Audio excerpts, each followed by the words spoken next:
Marin had not woken up that morning expecting to be claimed by the most dangerous wolf in Caldmere.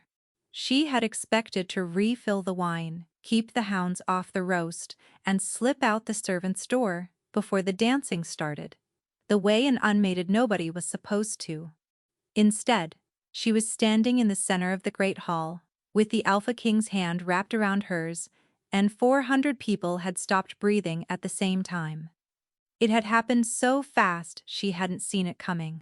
One moment, she'd been pressed against the wall behind the long table, a pitcher sweating cold against her ribs, trying to be a shape that no one looked at. The next, the whole hall had turned toward her, like a field of grass bending under one wind, and the king of the realm, the wolf, who had not set foot at a calling in 3 years, the wolfmen lowered their eyes to rather than meet, was crossing the floor toward her with his gaze fixed on her face and nowhere else. She could feel the heat coming off him before he reached her. He was enormous, up close, broader than the doorframe behind her, and there was something wrong with the way he moved. Too smooth, too contained, like a thing holding very still so it wouldn't break what it was carrying. His eyes were a strange pale gray, almost silver in the torchlight, and they had not left her once. The torches guttered. Somewhere a cup tipped over and rolled. "Your Majesty," Marin whispered, because she had to say something, and that was all she had. He stopped close enough that she had to tip her head back to hold his gaze. And then, in a voice low and rough and pitched, to carry to every corner of that enormous room, the Alpha King said, "There she is, my Luna." The hall made a sound. Not a word, a sound. 400 indrawn breaths at once. The noise a forest makes a half-second before a tree comes down. A goblet slipped from someone's fingers near the dais and rang against the flagstones, round and bright and obscene in the silence. And no one moved to still it. An old duchess in the front row had a hand pressed flat to her chest. The musicians had stopped between one note and the next, bows frozen above their strings. Even the great hounds along the wall had gone silent, and that, the hounds going quiet, was somehow the most frightening thing of all, because Marin had never once in her life known them to be quiet when the room was not. Luna. Marin's mind went perfectly gloriously blank, because that was not a word that belonged anywhere near her. Luna was the Alpha's fated mate, his bonded queen, the other half of the strongest wolf in the kingdom. Luna was, for someone with a bloodline, and a name, and a scent worth following. It was not, it could not possibly be, for a hound keeper who had been declared mateless in front of this very hall, at this very ceremony, for 6 years running. There had to be a mistake. He had the wrong woman. He'd had too much of the ceremonial wine. His hand closed around hers. It was an absurd thing to notice, in the middle of the worst and strangest moment of her life, but she noticed it anyway. His hand was shaking. Not much. A fine, deep tremor, the kind that runs through a drawn bowstring. And it was hot. Too hot, fever hot. The heat of a body running far past what a body should. His fingers folded around hers and held on like she was the last solid handhold, on the edge of something very high. And the strangest thing of all, the moment he touched her, the tremor began to ease. Marin did not understand any of it. She understood only that the entire court of Caldmere was staring at her with expressions ranging from open shock to something much uglier, and at 30 feet away, frozen mid-laugh with a wine cup halfway to his mouth, stood Dane. Because, of course, it had to be in front of Dane. 2 minutes earlier, 2 minutes, Dane had been the one looking at her. Dane who had courted her for 2 summers and then chosen someone else, the season her name came up mateless. Dane, with his new bonded mate, Briar, glowing on his arm. Both of them golden and paired, and exactly where they were supposed to be. He'd spotted Marin behind the table with her pitcher and her plain gray dress, and he'd smiled the way he used to before everything, and for one stupid heartbeat she thought he might just nod and let her be invisible. He had not let her be invisible. He'd lifted his cup, loud enough for the tables around him, loud enough that the laughter had already started before he finished the words. Marin, gods, you're still coming to these. 6 years and the moon still hasn't found you a mate. At what point do you take the hint, sweetheart? And Briar had laughed, bright and delighted, tucking herself closer against Dane's side as if to underline the difference between them. The chosen and the skipped, and the people near them had laughed too, the easy, cruel laughter of a crowd glad the joke had landed on someone else. Marin had felt it move across the hall in a widening ring, head turning to head. That's the one. The scent, silent one. 6 years, and still nothing. She had felt her whole body go hot, and then cold, the pitcher slick in her hands, the straw smell of the kennels suddenly thick and shameful in her own nose. She had opened her mouth to say something, anything. Some small brave thing she could carry out of the hall with her, and produced absolutely nothing at all. And then the hall had gone quiet in a single ripple from the dais outward, and the Alpha King had come down off his seat. And now here they were. Your Majesty, Marin tried again, because her voice had come back and she didn't know what else to do with it. I'm fairly certain there's been some kind of mistake. Because I'm not anyone's Luna. I'm the underkeeper for the royal kennels. I look after the hounds. I'm not. I've actually been told quite officially that I don't have a Marin, the king said. She stopped. He knew her name. He knew her name. Don't let go of my hand, he said, very quietly, so quietly that no one else in that ringing hall could possibly have caught it. His grip tightened, that fever-hot tremor pushing back up through his fingers, and when she finally made herself look up into those pale silver eyes, she saw something there that turned the marrow of her bones to ice water. It was not love. It was not triumph. It was not even cruelty. It was fear. Vast and cornered and barely leashed, the fear of a creature standing on a ledge that is crumbling under its own weight. And held inside that fear, impossibly, aimed at her, was something that looked almost like hope, as if she were not the joke of the calling at all, as if she were the one thing in 400 that he had been looking for. Marin did not breathe. Across the hall, Dane's smile had curdled and slid off his face entirely. Briar's hand had gone still on his arm. Somewhere behind her, Marin could feel old Orla pushing through the crowd, too far away to reach her, her voice lost under the rising murmur. Don't let go of my hand, King Thernbael breathed, smiling for the benefit of 400 witnesses while his eyes begged her. Or, I am going to kill every wolf in this room. To understand how a hound keeper ended up holding the Alpha King's hand to stop a massacre, you have to go back about 3 hours to when Marin was still nobody, and very much wanted to stay that way.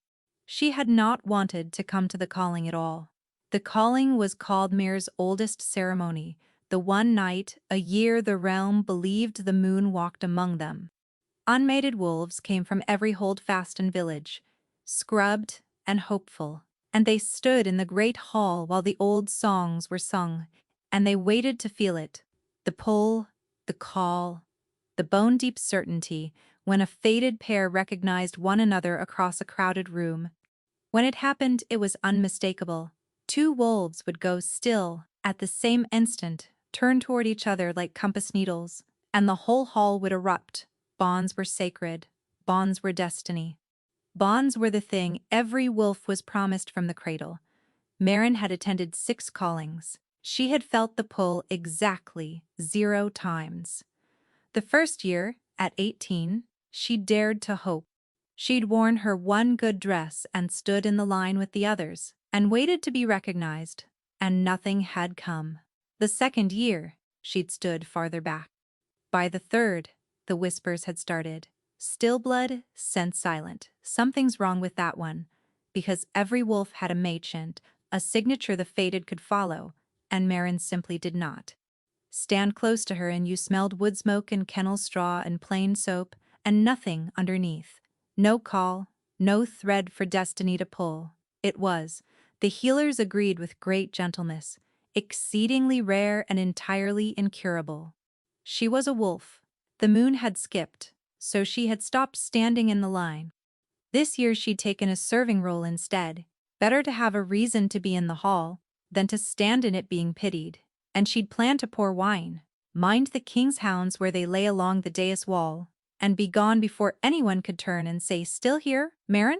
She'd nearly made it too. "You're scowling at the centerpiece," said a voice at her shoulder, and Marin startled so hard she nearly baptized a passing earl. The voice belonged to Orla, old Orla, the king's hound mistress, the woman who had pulled the half-frozen foundling off the kennel steps 23 winters ago and raised her on dog's milk and stubbornness. Orla was the closest thing to a mother Marin had ever had, and she had the unnerving habit of appearing exactly when Marin was about to do something stupid. "I'm not scowling," Marin said, scowling. "You're thinking about leaving." "I'm thinking about surviving. There's a difference." Orla followed her gaze across the hall to where Dane stood with Briar, the two of them laughing with a knot of young nobles, golden and bonded and unbearable. The old woman's mouth thinned. "Ah," she said. "That. Don't. He's not worth the salt in one of your tears. Girl, he chose comfort over courage and he'll spend his whole life being exactly the size of that choice." Orla squeezed her wrist hard, with fingers like old roots. "You're worth 10 of him. You've never once let yourself believe it, which is the only sad thing about you. Now, are you minding my hounds, or aren't you?" The hounds. That at least Marin could do. The king's pack of great grey warhounds lay in a long line at the foot of the empty dais, and they were the one part of any room that had never once looked at Marin and found her wanting. She'd raised half of them from pups. The biggest, a scarred old male named Brindle, lifted his head as she came near and thumped his tail twice against the stone. But the hounds were wrong tonight. Marin noticed it the way she noticed everything about them, without thinking, the way you notice your own heartbeat change. They weren't sleeping, they were waiting. Ears up, eyes open, bodies tense, along the whole line, every one of them faced the same direction, toward the carved doors behind the dais. Brindle's hackles stood in a ridge down his spine. When she laid a hand on his neck to soothe him, she felt the growl in him before she heard it. A low, continuous vibration. The sound a dog makes at a thing it can smell but cannot see. "Easy," she murmured. "Easy, old man. What's got into you?" That was when the herald's staff struck the floor 3 times, and a sound went through the hall that Marin had never heard at a calling in her life. Not a cheer, but a hush, a held breath. 400 wolves going quiet all at once. "His Majesty," the herald called, in a voice that cracked slightly on the second word, "King Farron of House Vale, Alpha of Caldmere," and the doors opened and the king came in. Marin had never seen him up close. Almost no one had these last years. The king did not hold open court anymore. He ruled through his beta and his council, sent his decrees out under seal, and was glimpsed only at a distance. A tall figure on the high wall at dusk, a silhouette on horseback at the edge of a hunt. There were stories about why. There were always stories. He was grieving. He was mad. He was so strong. His own wolf had turned him strange. Marin had never paid them much. Mind the doings of kings were as far from a kennel as the moon was from the mud. But she paid attention now, because every hound on that line came to its feet at once. He was younger than she'd expected, and far larger. A wolf built on the scale of the old kings in the tapestries, and he moved up the length of the hall with a terrible, careful stillness. Like a man carrying a brimming cup, he did not trust himself not to spill. His face was beautiful and exhausted. In equal measure, there were shadows carved beneath his eyes, deep enough to hold rainwater, and a hollow to his cheeks that didn't belong on a man so young. He did not look at the bowing crowd. He climbed to the dais and sat, and the ceremony lurched into motion around him, and Marin let out a breath she hadn't known she was holding. That should have been the end of her part in the evening. If Dane had simply let her be, it would have been. She never even saw him crossing toward the table. She was crouched by Brindle, both hands buried in the old hound's ruff, trying to settle a tremor that was only getting worse, when she heard the cup go up and the voice ring out over the music. "Marin, gods, you're still coming to these?" And the laughter break around it like surf. And she felt every eye in that corner of the hall swing toward her at once. Her face went hot, her ears roared. Briar's bright laugh climbed over the rest. And down the line of hounds, every single animal stopped looking at the doors and turned to look at her instead. And so, on the high dais in the same instant did the king, she felt it happen. She would never, for the rest of her life, be able to explain it better than that. She felt his attention land on her like a hand pressed flat between her shoulder blades. Up on the dais, the king had gone rigid in his chair. His knuckles had whitened on the carved arms. And his head had turned, slowly, the way the hounds' heads turned, toward her, only toward her, as if out of every wolf, in that crowded hall, she were the one clear note, in a room full of noise. For one heartbeat their eyes met across the whole length of the hall. Then the king stood, and the legs of his chair shrieked against the stone, and he came down off the dais. Orla's hand closed on Marin's arm like a trap. The old woman had gone the color of ash. "Marin," she said, and her voice was not the wry, scolding voice of 3 minutes ago. It was low and fast and frightened, and it scared Marin more than anything Dane had ever said. "Whatever happens now, whatever he says, do exactly what he tells you. And do not run. Do you understand me? Do not run." Orla. What? But the king was already there. They did not give her a chance to refuse. The instant King Theron said the words, "My Luna," hand locked around hers, fear naked in his eyes, the hall dissolved into chaos, and a tall, lean man with a clever, tired face materialized at the king's shoulder as if he'd been waiting for exactly this. He had a wolf's quickness and a courtier's calm, and he was already steering them both toward a side door before most of the hall had finished gasping. "Smile," the lean man murmured to Marin, pleasantly propelling her along. "There's a good lady, beautiful night for it. Who are you?" Marin got out. "And where are you taking me, and why does the king think I'm his fen?" the man said.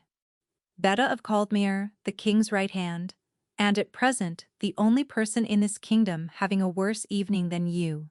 Through here, please." The door shut behind them, and the roar of the hall cut off like a snuffed candle. They were in a narrow servants' passage, cold and torchlit, and the moment the wall hid them from view, the king let go of her hand and put his back against the stone and shuddered, a full-body convulsion that rolled through him from heels to skull. A sound tore out of him that no man's throat should have been able to make, a low, grinding snarl. And when his head came up, his eyes were no longer silver-gray. They were gold, wolf's gold, edge to edge, no white left at all. Marin had spent her whole life around animals on the edge of violence, and every instinct she owned screamed the same word at once: predator. The thing looking at her out of the king's face was not the man who had taken her hand.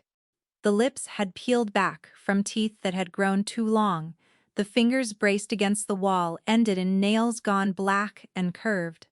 The careful stillness was gone, and what stood in its place was a wolf wearing a man like a coat 3 sizes too small, and it was looking at her throat. "Don't move," Fen said, very softly, and stepped between them. "Theron. She's here. Look. The quiet one. She's right here." The thing in the king's body breathed in. Marin saw the exact moment it caught her, caught the absence of her, the nothing where every other wolf in the world carried a scent. She watched the gold eyes change. Not soften, not yet, but fix, the way a drowning man's eyes fix on a thrown rope. The snarl in his chest stuttered. He took a step toward her, and Fen tensed to intercept, and Marin, who had pulled a maddened, blood-mad bitch off her own litter once, with nothing but her voice and her 2 hands, did the most foolish thing she had ever done. She stepped around the beta, and she reached up, and she put her palm flat against the king's burning chest. "Easy," she said. The same word she'd give, brindle low, even certain. "Easy. Now I've got you." There's nothing in here you need to fight. Easy. The king went still under her hand. For a long, long moment, nothing in the passage moved at all. She could feel his heart slamming against her palm, far too fast. Then slower still. The grinding snarl wound down into a ragged breath. The black nails paled and shortened.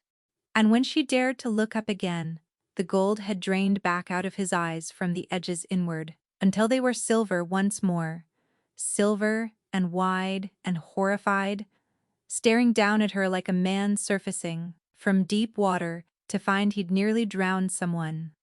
He stepped back from her hand as though it had burned him. "You shouldn't have touched me," he said hoarsely. "You don't. You have no idea what you just put your hand on." "I have a fair idea," Marin said, though her own voice was shaking, now that the danger had passed, and there was room to be afraid. "I keep the hounds. I know what it looks like when something's gone wrong inside an animal that's too strong to be held down." She swallowed. "I've just never seen it in a man before, and never, ever, in a king." Fen and the king exchanged a look over her head, a fast, freighted, exhausted look. The look of two people who have been keeping the same secret so long it has worn grooves in them. 3 years, Fen said quietly to her, deciding something. "It's been getting worse. For 3 years. We call it the rising, Fen," the king said in warning. "She had your hand in front of 400 people, Theron. The time for keeping her in the dark died about 10 minutes ago." Fen turned back to Marin, and the wry mask was gone now. Underneath it, he just looked tired and afraid. "The veil line has always run too hot. Strongest wolves in the realm. Every generation. And the strength has a price. The wolf grows. It keeps growing, all his life, and if it ever grows past the man's ability to hold it."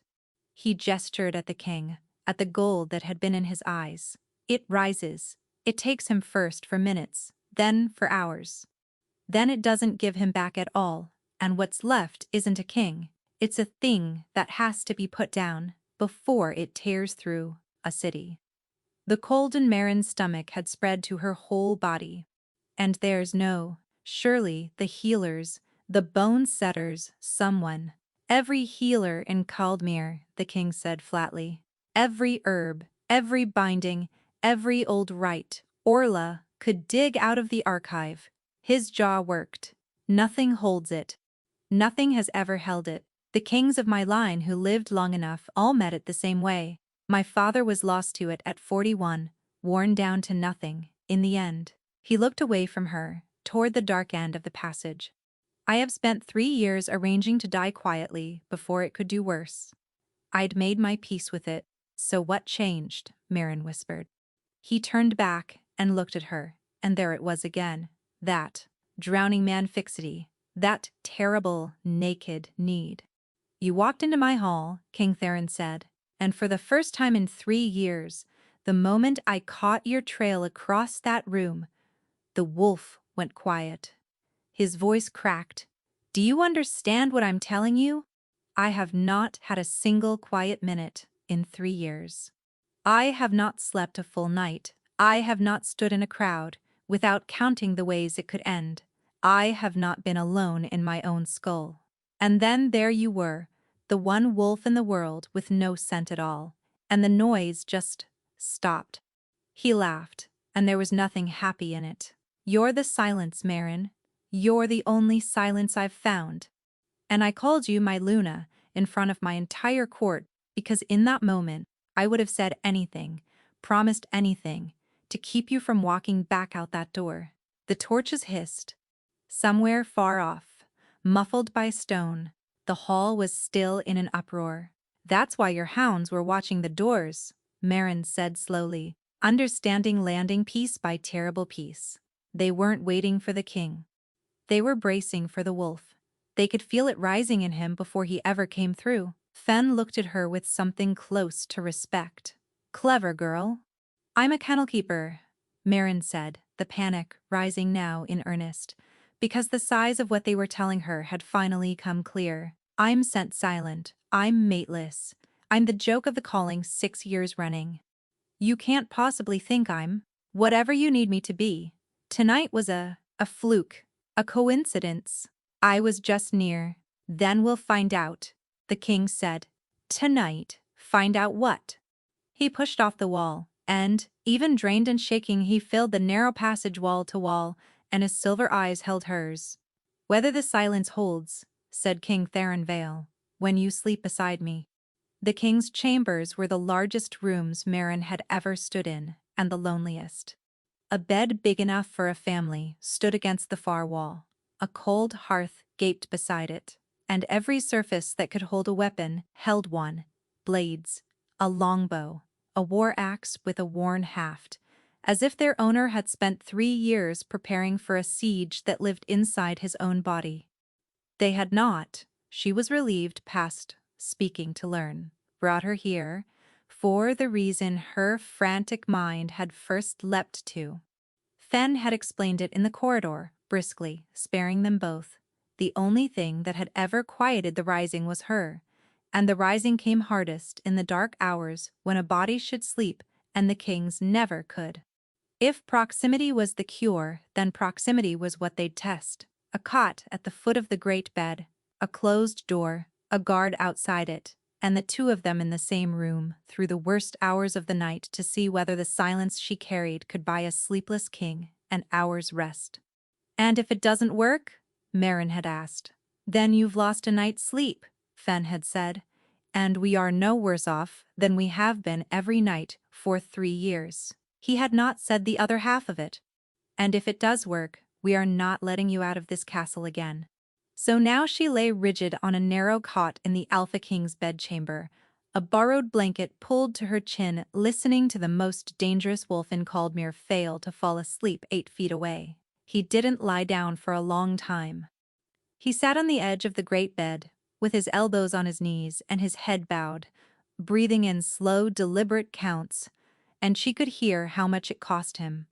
Each breath drawn and held and let go, like a man hauling himself up a cliff, hand over hand.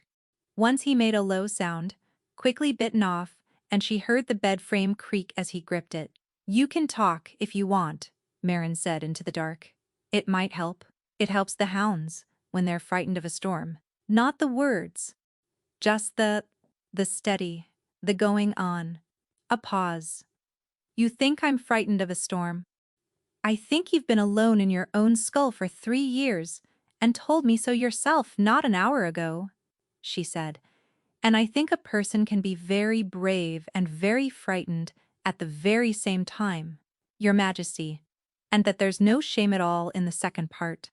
The silence after that was different, softer, so because the quiet made her nervous and her nerves made her talk, Meryn talked. She told him about Brindle, who was 14 and toothless, and convinced he was still a pup, and about the time she'd given a visiting lord's prize hunting bitch the wrong tincture and turned the dog's tongue bright blue for a week, and how Orla had made her muck the kennels alone for a month as penance, and she deserved every shovelful. She didn't know what she was saying half the time. She talked the way you'd lay a hand on a trembling animal, not to be understood, only to be present. And, at some point, between one rambling sentence and the next, she heard the king's breathing change. It deepened.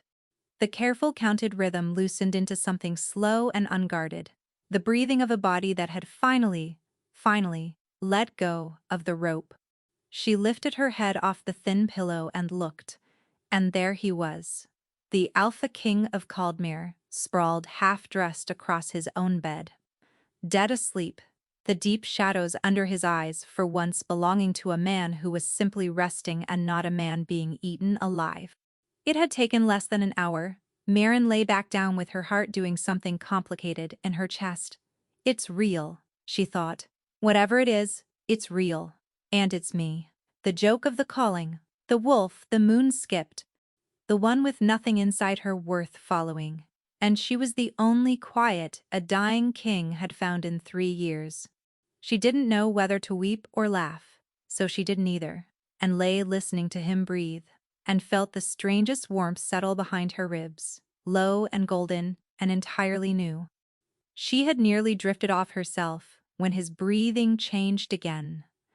Not deeper, this time, rougher.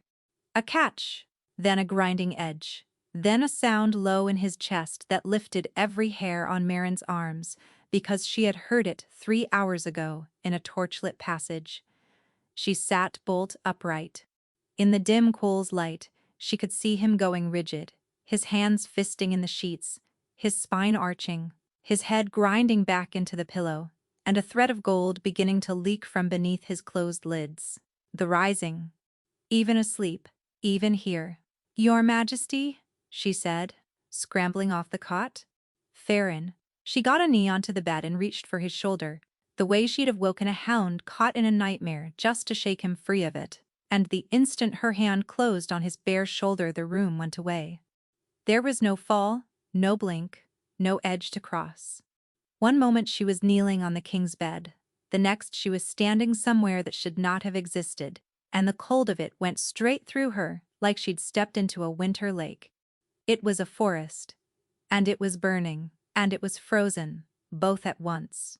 Black trees climbed into a starless dark, their bark cracked and weeping alight like banked embers, and frost rimed every branch, so that fire and ice ran together down the same wood. The ground was white and soundless underfoot. The air smelled of wood smoke and cold iron and, faint beneath it, blood. There was no wind. There was no bird song. There was nothing at all but the slow tick of frost forming and the deep red pulse of the burning bark, like the whole place was breathing. "Where am I?" Marin whispered, and her voice fell into the silence and vanished. Then she saw the cage. It stood in a clearing where the black trees drew back, a great ring of pale stakes driven into the frozen ground, taller than a man, and between them ran chains the color of moonlight, looping and crossing and biting deep. And inside the ring, pacing, the same worn track it had paced for what looked like 1,000 years, was a wolf. It was the size of a war horse. Its coat was the gray of stormlight, its eyes the silver gray of a king she'd held by the hand 3 hours ago, and where the moonlight chains crossed its body, they had worn the fur to raw skin and the skin to old scar. It was starving. She could see every rib. And it was strong. Gods, it was strong. She could feel the strength rolling off it, like heat off a forge, the strength that had been growing and growing for 3 years, with nowhere to go, and nothing to spend itself on but the chains and the man they were strung through. The wolf stopped pacing. It turned its great scarred head, and it looked at Marin across the frozen clearing with King Theron's silver gaze, and it spoke, not aloud, but somewhere behind her own ribs, in a voice like a landslide heard from very far away. "You came," the wolf said. They always told him no one would come. Marin's mouth had gone dry as ash. What are you?" "I am what is killing him," said the wolf almost gently. "And I am the only thing that has kept him alive." Both. Always both. Its gaze moved over her, and she had the dizzying sense of being weighed by something far older than the man who wore it. "They told you a story about yourself, little Silence, the same kind of story they told him. That you were empty, that the moon passed you by, that there was nothing inside you worth the following." The chains creaked, the embers pulsed. "They lied," the wolf said. "You are not empty, Marin. You are locked. And there is only one wolf in all the world whose blood can turn the key." A chain snapped taut.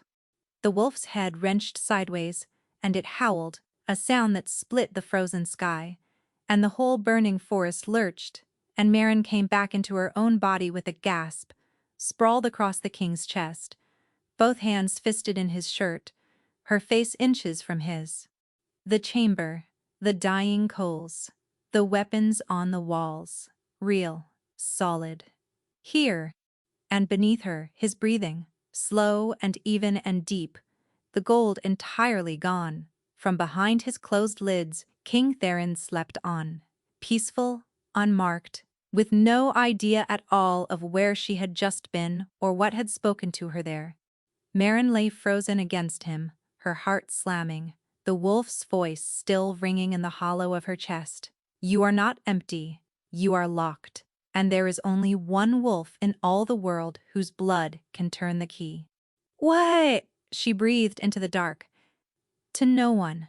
To herself. To the sleeping king whose monster had just called her by name. "Am I?"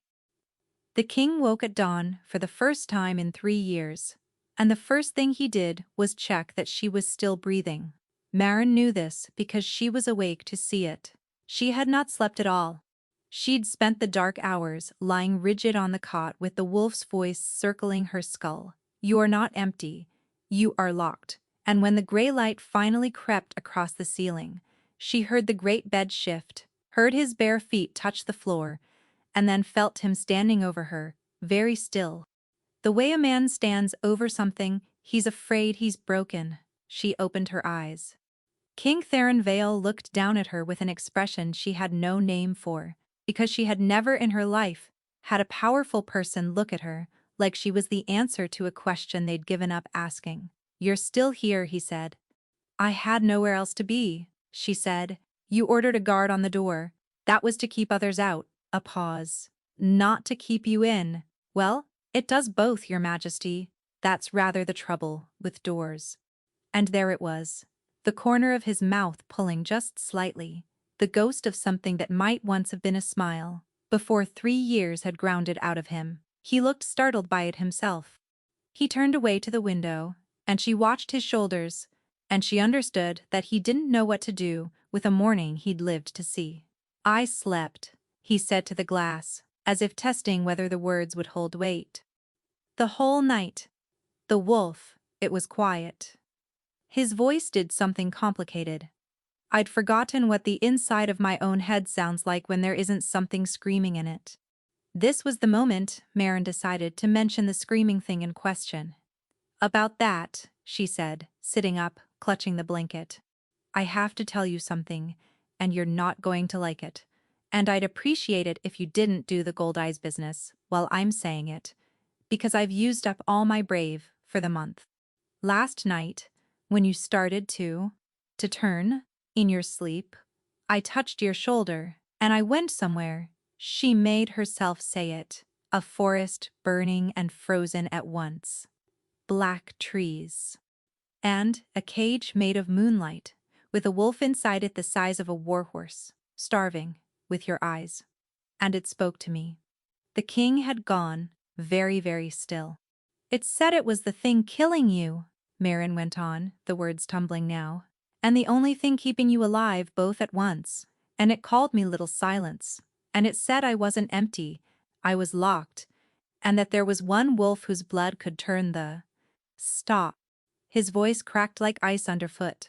He had turned from the window and his face had gone gray as ash. "Say that again." "The cage. Describe it again." "Moonlight chains, worn through the fur to the bone, a track paced into the frost." She watched the color leave him entirely. "You know it. I have stood in that clearing every night for 3 years," King Theron said hollowly. "I have never described it to a living soul. Not Fen, not Orla. There is no word for it, because I have never given it one." He sat down heavily, on the edge of the bed, and for a moment the most dangerous wolf in Caldmere looked like a man who has just learned the locked room in his own house was never as private as he believed. "No one can go there, Maren. It isn't a dream. It's inside me. You cannot have been there." He looked up at her and the fear was back, but it had changed shape. "And yet you were," which is how the arrangement began.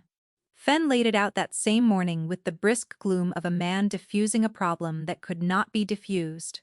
The realm believed the king had taken a Luna. That genie was not going back in any bottle they owned. To recant now, to stand before the court and say the Alpha had been mistaken, would invite exactly the questions they had spent 3 years burying. Why did he claim her? Why did he flee the hall? What is wrong with the king? So the lie would stand. Maren would be moved to the royal wing, given the rooms of a Luna, called by the name in public. And every night she would do the one thing that had kept the wolf quiet. She would be near him. "You're asking me to pretend to be the most important woman in the kingdom," Maren said. I'm asking you to keep the king alive, Fen said, and to let the kingdom assume that's what we're doing in the evenings, since it's a great deal more respectable than the truth. He almost smiled. Congratulations, Luna. Try not to enjoy it. So a rhythm formed the way rhythms do. In the daylight hours, their lives did not touch. He ruled through sealed decrees and Fen's careful management and the high cold distance the realm expected of him, and she learned to wear borrowed silk and be stared at and bitten by it. The whispers followed her down every corridor. The hound girl, the scent silent one, 6 years a joke, and now, a Luna. What does the king see? She kept her chin up and her hands from shaking, and thought each time of the gold, draining out of his eyes under her palm. That's what he sees. He sees the quiet. In the dark hours, they were just two people in a room learning to breathe near each other. She talked, because the silence frightened her and the talking helped him. She told him the names of all his own hounds, which he hadn't known. She told him about Orla and the kennel steps, and being raised on dog's milk and spite. She did not tell him she'd been left there as a newborn, with no name and nothing but a blanket, because some quiets are not meant to be filled, but she came close, and he listened with his whole still attention. And once when she described old Brindle's unshakable conviction that he was still a leggy pup, it was a rough, rusty, disused sound, like a door that hadn't been opened in years, and it transformed his entire face. And Marin forgot what she'd been saying. "You should do that more," she said, before she could stop herself. "I haven't had reason to," he said, and then, quietly looking at her, "I do now." The next evening, when she came to the chambers, Brindle was lying on a folded blanket beside her cot, ancient and toothless, and thumping his tail against the stone like he owned the place. She stared at the old hound, then at the king, who had become extremely interested in a report and would not meet her eyes. "He's a working animal," Theron said to the parchment. "He was underfoot. It seemed simplest to put him somewhere he wouldn't be." "You had my hound carried up 4 flights of stairs to the royal wing," Marin said, "because I mentioned once that I missed him. I had a working animal relocated for efficiency." "Of course," Marin said, and knelt to bury her face in Brindle's ruff so the king wouldn't see her smile, or the way her eyes had gone hot. "Listen to me," she thought, getting soft over a man because he was kind to a dog. But it wasn't the dog. It was that no one in 23 years had ever moved a single thing in the world to make her less alone in it, and he'd done it without being asked, and tried to pretend he hadn't. That night, the wolf stayed quiet for 6 hours. It was the longest yet, and in the morning, Theron looked almost well. The rainwater shadows under his eyes had paled, the hollows in his cheeks had begun to fill, and when he caught her watching him, he didn't look away. Something was building between them, slow and certain, in the dark hours and the borrowed mornings, and they both knew it, and neither of them said its name. Marin said its name to Orla instead. 2 days later, in the warm straw-smelling dark of the kennels, because she had to say it to someone, "I think the bond is real," she said. "I think I'm actually his, that the moon didn't skip me, it just waited." She laughed shaky. 6 years a joke, Orla, and it turns out I was holding out for a king. She'd expected the old woman to be glad. Orla had gone still over the medicine she was grinding, and when she turned, her seamed face was gray and frightened in the lamplight, the same gray it had gone in the great hall the moment the king came down off his dais. "Sit down, child," Orla said. "There's a thing about stillbloods I prayed I'd never have to tell you." "You were never mateless," Orla said. "I knew it the night they pulled you off those steps. I've kept it from you 23 years. And God's forgive me, I thought I was being kind." The grinding stone sat forgotten in her lap. "A stillblood isn't a wolf the moon skipped," she went on. "It's a wolf the moon sealed. It happens once in a generation, maybe less. The scent doesn't come, the call never lands, the pairings pass you by, not because there's nothing inside you, but because what's inside is locked away so deep that only one key in all the world can reach it. You're true bonded, you're fated. The one wolf whose blood answers yours, her voice dropped. When that wolf finds you, when the bond completes, the seal breaks, you unlock, and for the first time in your life, you become what you always were underneath, whole, scented. Called. Marin's heart was pounding. But that's Orla. That's wonderful. That's everything No stillblood has ever survived it. The straw-warm dark went cold. The old texts don't agree on much, Orla said. The unlocking isn't gentle. 23 years of a sealed wolf comes out all at once, and a body isn't built to hold that much arriving. Every stillblood the records. Name dies in the breaking. The bond saves the mate. Her old eyes were wet, and it kills the locked one. Every time, Marin sat very still in the straw. So if I complete the bond with him, she said slowly, I save the king, yes, and I die. That is what the texts say. Orla gripped her hand hard, those root fingers digging in. Which is why you are going to keep doing exactly what you've been doing, near him, never closer. And you are going to let me tear apart every archive in Caldmere, looking for the one stillblood who lived, if such a one exists. And until I find her, Marin, you swear to me, you do not let that bond complete. Whatever you feel, whatever he feels, promise me. I promise, Marin whispered. She meant it. That night, she held to it for 11 more. But a bond, half-formed, does not sit quiet, and theirs had been building since the moment he crossed the hall. It came on slowly, then, all at once. The pull she'd felt that first night behind her ribs grew into something with weight and teeth. When they were in the same room, the air between them seemed to lean. When they were apart, she felt the wrongness of it, like a held breath. She caught herself watching the line of his throat when he spoke, the way his hands closed around things. The rare, unguarded moments when the king fell away and left only the tired, fierce, lonely man underneath. And she saw him watching her the same way, and saw him stop himself, again and again, his jaw going tight, his hands fisting at his sides, as if he were physically holding something back. One night, very late, she woke, to find him crouched beside her cot in the dark, not touching her, just close, his head bowed, breathing her in, like a man at a well after a long drought. I can't stop, he said, low and wrecked, when he realized she was awake.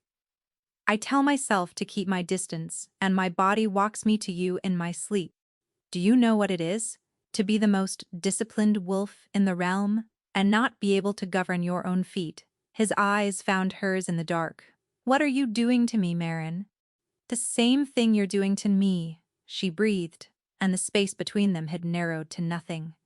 His mouth a hand's width from hers, and every part of her that had ever been left behind on a cold step wanted nothing in the world but to close that gap.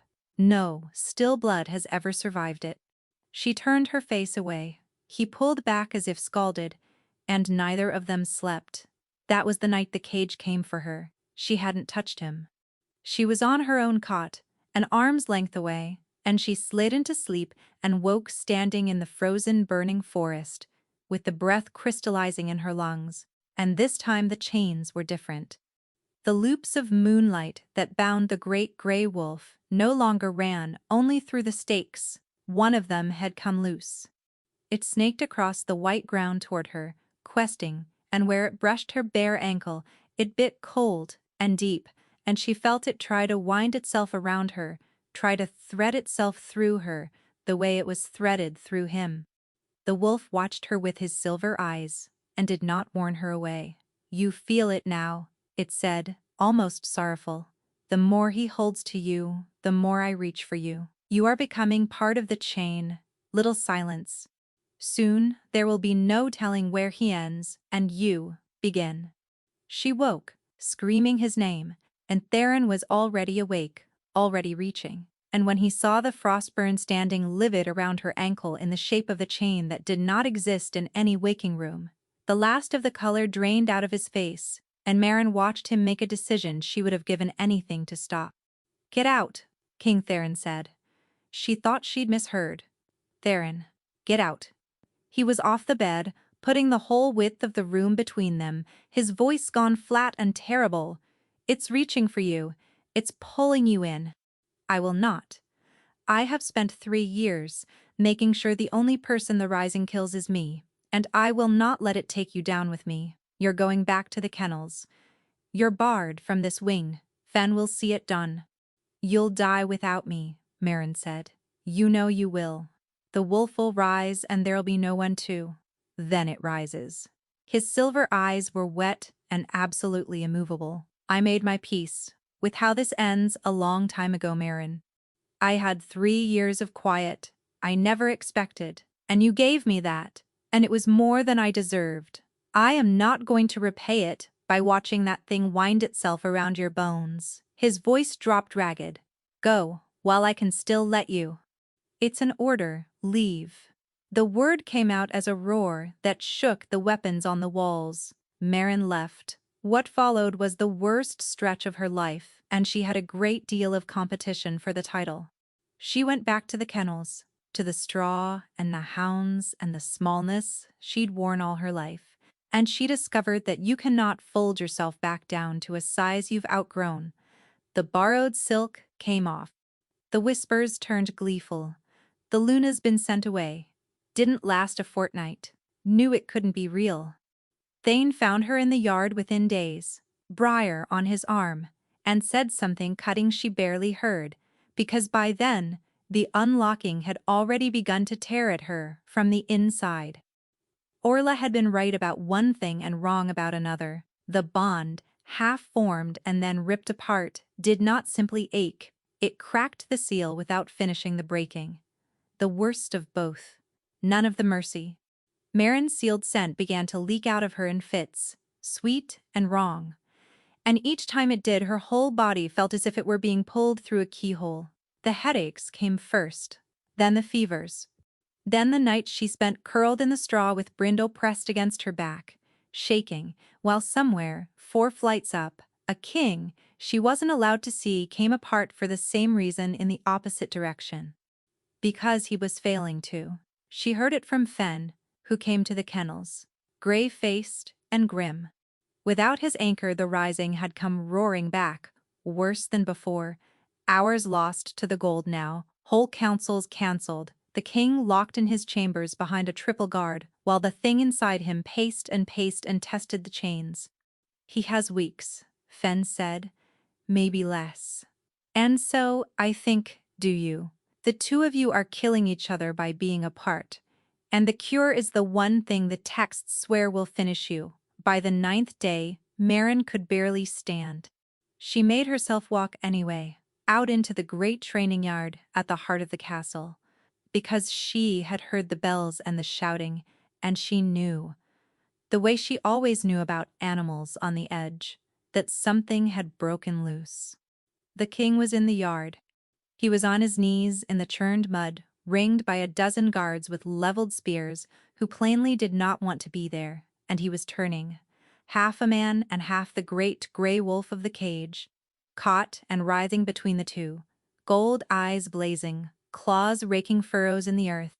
He had broken his triple guard and 3 of the inner doors to reach the open air, and now the wolf was rising, the rest of the way, and the captain of the guard was shouting the order no one wanted to give, the order to put the Alpha King of Caldmere down before he could tear through the yard and into the city beyond.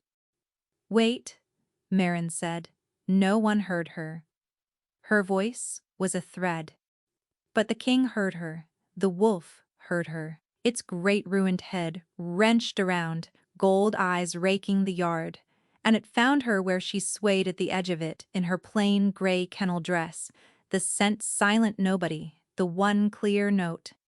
And in front of the whole yard, in front of the guards and the gathered court and 100 witnesses, the most dangerous wolf in Caldmere stopped fighting to kill them and started fighting to reach her.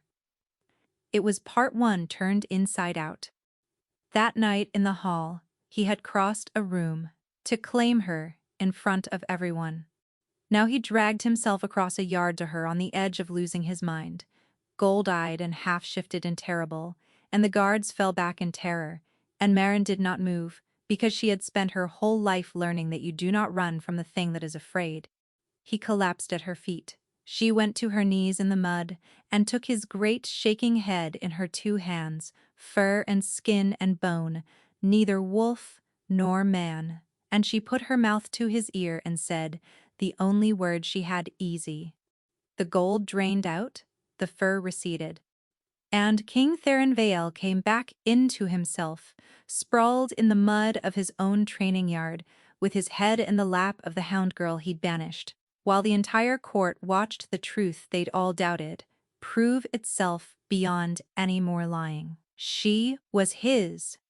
He was hers, whatever it cost. Orla reached them first, shoving through the stunned guards, and her old face was streaming as she dropped down beside them. I found her, Orla gasped. The stillblood who lived. There was one child, 1 in 400 years. I found her name, not an hour ago. She seized Maren's wrist. But you have to understand what it means. There is a way through the unlocking alive. But the price isn't the one in the texts at all. The price is... The yard bell tolled. A horn answered it from the gate. And whatever Orla said next was lost, as every head turned toward the gatehouse, where a rider in unfamiliar colors had just thundered through, under a banner Maren had never seen. And the look on Fenn's face, when he saw it, was the look of a man watching the last bad thing he'd been dreading finally arrive. That's the price, Orla finished, very quietly, in the sudden hush. Her. The rider bore the gray and silver of a house thought extinct for a generation. The old royal cadet line, the Vielle cousins exiled north, after the last rising, took the king's father. The banner meant a claimant. It meant that the moment Codmere's court had seen its king go to his knees in the mud, half mad and saved only by a scent-silent kennel girl, someone had decided the throne was ripe, and that someone had ridden in under a flag of concern, offering to relieve a dying, unfit alpha of a burden he could no longer carry. But that was a problem for the daylight, and Maren was nearly out of daylight. They carried Theron back to his chambers. They carried Maren too, because she could no longer walk, and the 2 of them were laid in the same room for the first time in 9 days, and the moment they were near each other again, both of them eased, his breathing slowed. Her fever broke its peak, and both of them knew, with the bone-deep certainty of the bond, that near would not be enough for much longer. The rising would finish him within days. The cracked seal would finish her, apart. They died slow. The only road that led anywhere but the grave was the one Orla had sworn her off of, the one the old texts painted in the blood of every stillblood who'd ever tried it. Tell me the rest, Maren rasped, when the room had emptied to just the 2 of them and a single lamp. Orla found one who lived. How? Theron was silent a long moment, propped against the headboard, his hand finding hers across the space between the beds they'd pushed close. She told me while they carried you up, he said, and then I told her to lie to you. So you wouldn't do it, Theron. The one who lived, he said heavily, didn't survive the unlocking because she was strong. She survived it because she'd already chosen, fully, with her whole will before the breaking began. The texts call it the difference between being unlocked and opening. He turned her hand over in his. A still blood torn open against the current of her own fear dies of it. A still blood who opens herself, who meets the breaking, willing, wanting, unafraid lives. The price isn't your life, Maren.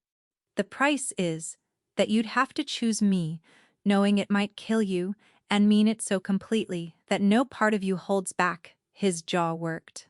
Which is why I told Orla to lie. Because I would rather die in that yard than make you stake your life on how much you trust a man who's brought you nothing but danger since the night he ruined yours.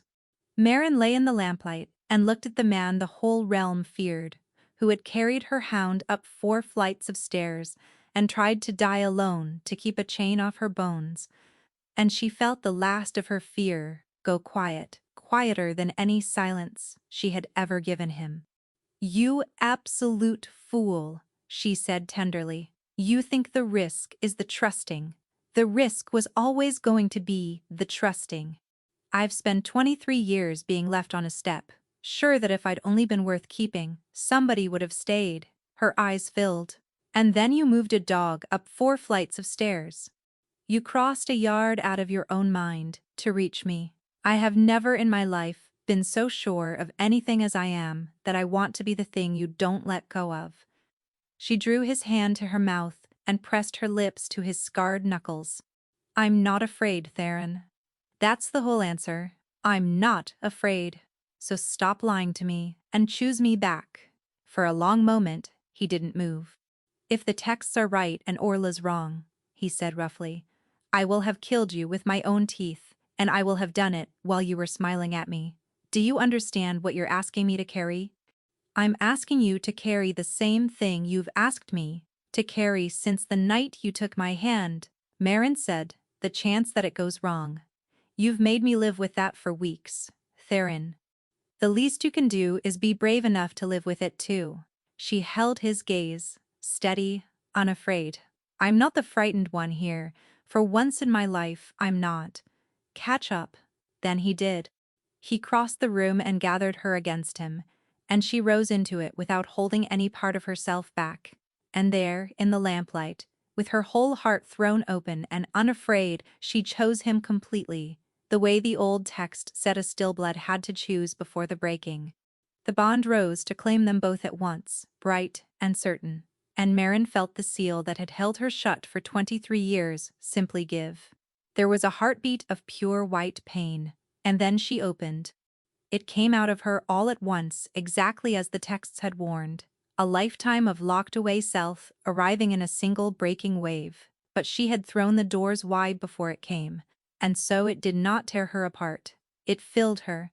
For the first time since she'd been left nameless on a frozen step, Marin had a scent of her own, blooming up out of her unsealed at last, wild and green and bright as cut grass under a storm, and threaded all through it, unmistakable, the answering note of him. She had a call, she had a thread for destiny to pull. She was not the wolf the moon skipped, she had been its best-kept secret all along. And across the bond, where there had been a starving, chained thing pacing a frozen clearing, there was suddenly quiet, true quiet. Theron sagged against her with a sound she'd never heard him make, half sob and half laugh, and within minutes he was asleep, deeply, wholly asleep, his arm locked around her like he'd finally found the one thing worth holding through the dark. It had worked. She had lived. The wolf was quiet. The bond was whole. Marin lay in his arms, in the warm lamplit dark, with her brand new heartbeat, and her brand new scent, and her brand new name for what she was, and let herself, for one perfect hour, believe that the hard part was over. Then she fell asleep, and she opened her eyes, and she was standing in the frozen, burning forest, with her bondmate's hand cold and slack in hers. The cage was open. The moonlight chains lay snapped and scattered across the white ground, every loop broken, and the great gray wolf was gone from the clearing. For one wild instant Marin thought they'd won, thought the breaking of her seal had broken his prison too, thought she'd wake in a moment to a morning with no fog and no fear in it at all. Then she saw the tracks. 2 sets, pressed deep into the frost, leading away from the ruined cage toward the black heart of the wood where the embers guttered out and gave way to a dark, so complete it seemed to eat the light that came near it. The wolf's great paw prints, and beside them matched stride for stride, walking willingly, the bare human footprints of a king. No sign of a struggle, no dragging, no furrow where heels had dug in.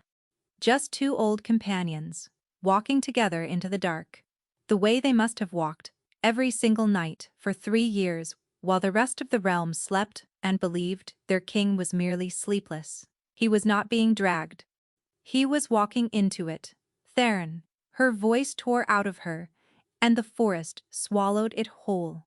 Far ahead, at the very edge of the dark, two figures stopped. The starving wolf and the man it had paced beside for 3 years. And the man turned his head, and even at that distance, she could see his face. And it was not afraid, and it was not fighting. It was relieved. And in the hollow of her chest, through the brand-new bond that now tied her life to his, with no seal left to soften it, Maren finally understood the thing the wolf had told her she hadn't seen. The rising had never been the enemy. The wolf had never been dragging Theron anywhere. He didn't, in the deepest and most secret part of himself, want to go. He wasn't being consumed. He was letting himself be, because somewhere under 3 years of discipline and duty and the careful arranging of his own quiet death, King Theron Vial believed, with his whole soul, that he deserved to be. And now the bond was complete. And wherever he was choosing to walk, she was bound to follow. Theron, Maren screamed into the dark, and ran. The dark at the heart of the wood was not empty. It was full, the way deep water is full, a pressure against the skin, a cold that had weight. Maren ran into it with her bare feet, silent on the frost and her bondmate's name tearing out of her. And the black trees swallowed the sound the way they swallowed everything. And still she ran, because the one thing she had never learned to do was stop. She caught them at the edge of it, the place where the last of the ember light failed, and the true dark began. The great, gray wolf stood there. Patient, ribs still showing under its storm-colored coat, its silver eyes turning to her as she came. And beside it stood Theron, exactly as he'd fallen asleep in her arms an hour and a lifetime ago, gazing into the dark ahead of him with the calm, settled face of a man who has finished a long argument with himself and lost on purpose. Theron.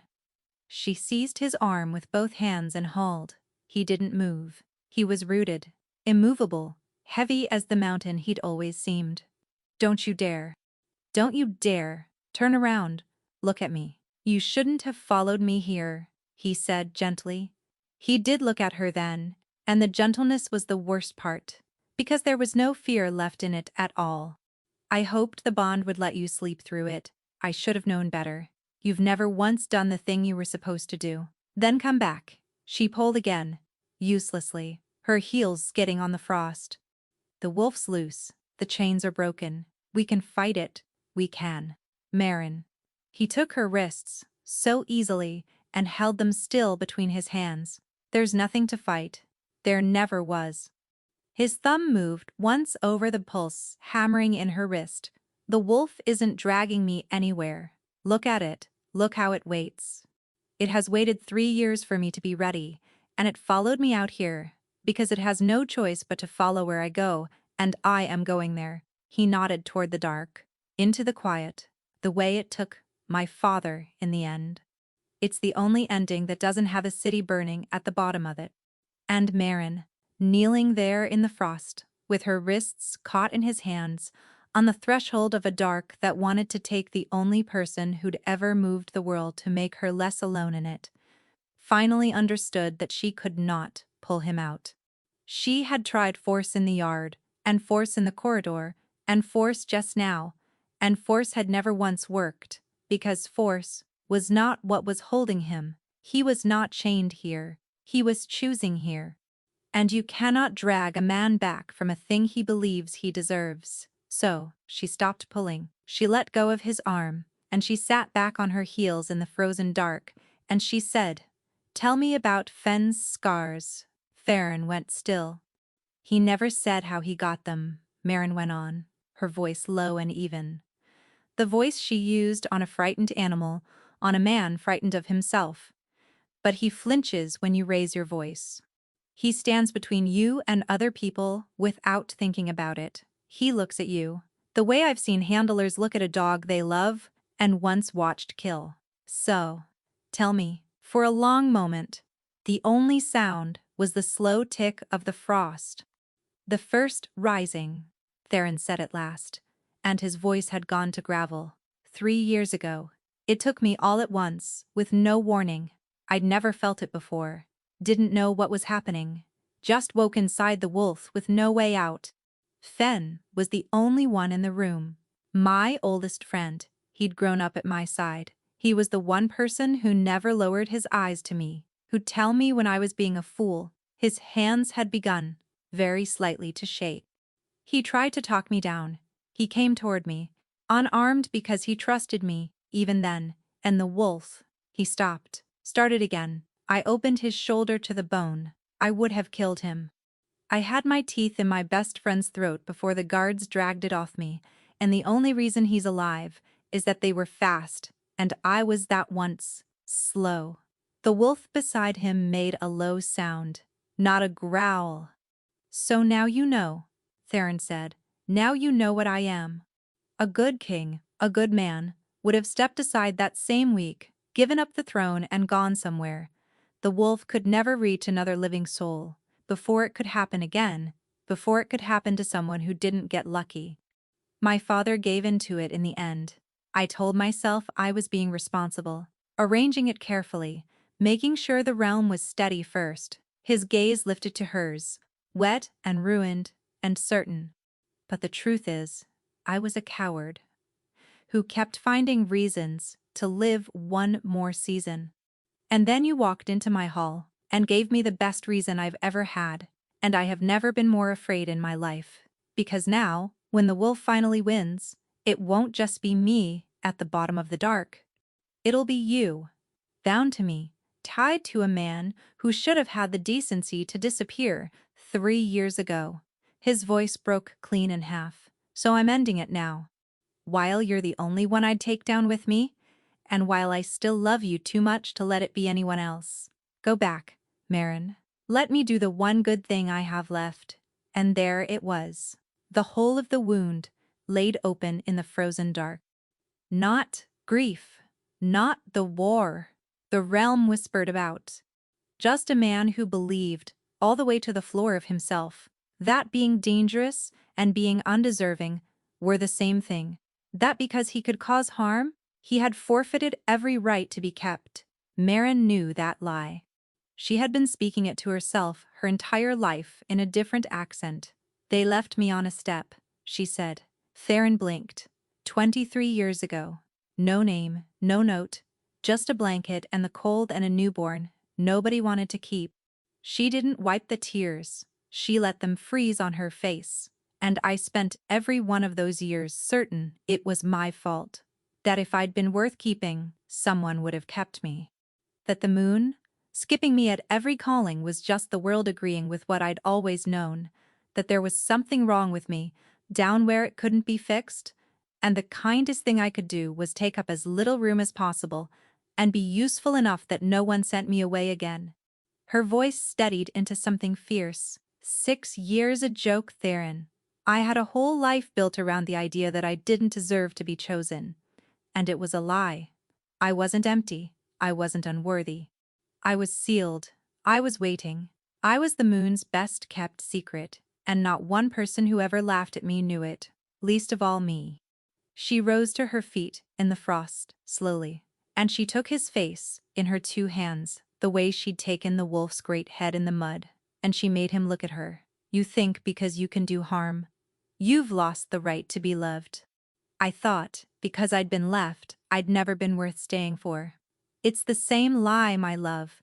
It just learned 2 different voices. Her thumbs moved across his cheekbones. Being dangerous is not the same as being undeserving. You taught me that without ever meaning to you.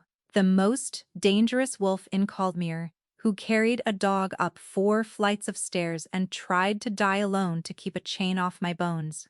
If a wolf that dangerous can be that gentle, then danger was never the thing that decided it. And I'm going to stand here and teach it back to you until you believe it, because I am done. Done, letting the 2 of us drown in the same lie. Theron was shaking under her hands now, his calm cracking, the settled certainty coming apart. The wolf isn't what's killing you, Marin said. Look at it. Look. She turned his face toward the great gray beast. that stood watching them with his own silver eyes. It's been fighting for you this whole time. The rising was never it trying to take over, it was it refusing to let you die quiet. It's the part of you that still wants to live, Theron, and you've spent 3 years starving it and chaining it and calling it a monster because you couldn't forgive yourself for being strong. Her voice dropped to almost nothing. It has your eyes. It was always you. You don't have to kill it, and you don't have to walk into the dark to stop it. You just have to let yourself live. That's all. That's the whole key. You just have to choose to stay. For one endless heartbeat, King Theron Vale stood at the edge of the dark. His father had chosen, with his living wolf on one side and his bonded mate on the other, and made the hardest choice of his life. He turned his back on the dark. He turned and he reached for her, and he pulled her against his chest and buried his face in her unsealed scent and wept. 3 years of it, all the careful arrangements, for his own ending, all the nights he'd walked out here to lose on purpose, breaking apart against her at last. And the great, gray wolf, no longer starved, no longer chained, no longer fighting a man who'd finally stopped fighting himself, crossed the frost, and lay down against his other side, and let out a long breath like a thing that had been holding it for 3 years. The dark drew back. The frost on the black branches began, very softly, to melt and run. The ember light in the cracked bark warmed from the red of a wound to the gold of a hearth, and where there had been a frozen, burning prison, there was only, slowly, a quiet wood at the edge of dawn, with 3 living things breathing in it. "I've got you," Marin whispered into his hair, holding her king and his wolf both. "I've got you, and I'm not letting go. Not on the worst night, not on the best one. You're stuck with me now. That's how this works." When they woke, the lamp had burned out, gray morning was at the windows, and for the first time in 3 years, King Theron Vale had slept a whole night through with no fog waiting at the bottom of it, and woken with no clearing left to walk back from. He was still holding her. He was crying and laughing at once, the way she'd hoped to hear him laugh again. And 4 floors down, at the gate of the castle, a horn sounded, the claimant under the old gray and silver banner. Come for the throne of a king, everyone believed, too broken to keep it. Theron heard it. He looked at her, and something settled in his eyes that had never been there before. Not the careful stillness of a man holding back a flood, but the calm of a man who has finally decided he is allowed to stay and fight for his own life. "Get my Luna something better than a kennel dress," the Alpha King of Caldmere said, and smiled whole for the first time. "We have a court to face. The curse, because that in the end was what self-hatred is, a curse you lay on yourself and renew every morning, did not lift all at once. There were still hard nights. The wolf still woke sometimes in the small hours, and once or twice a season, the old dark still crept to the edges of Theron's sleep, whispering its patient lie in his father's voice. But he no longer met it alone, and he no longer met it believing it. He'd reach for her in the dark and she'd be there, and he'd say the thing aloud that he'd spent 3 years swallowing. "I'm afraid I'm a danger. I'm afraid I don't deserve this," and she would hold him and answer it, again and again, as many times as it took. Healing, it turned out, was not a key you turned once. It was a sentence you repeated until you believed it. So they repeated it. The claimant did not last the morning. It is difficult to argue that an alpha is too broken to rule when he walks into his own hall whole, scented mate at his side, and the realm can feel for itself that the rising has gone quiet at last. The gray and silver banner left Codmere by the north road before noon and did not come again. As for the court that had laughed, Marin stood before them 3 days later, in silk that fit, with a scent of her own at last, wild and green and bright, threaded all through with the king's. She was not the joke of the calling anymore.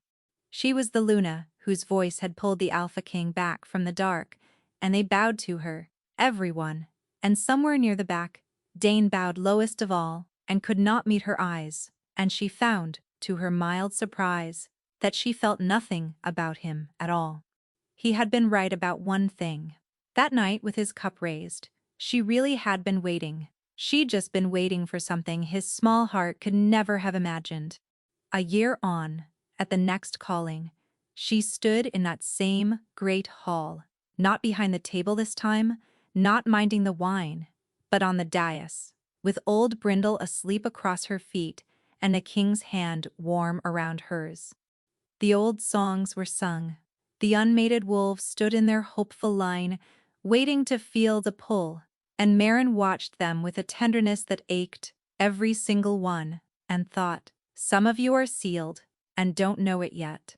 Some of you have been told, you're empty when you were only ever waiting. The moon has not skipped you. Hold on. Theron's thumb moved over her knuckles. She leaned into his shoulder. And his wolf, quiet, integrated, his, turned over contentedly, somewhere behind his ribs, and they watched the moon walk through their hall together.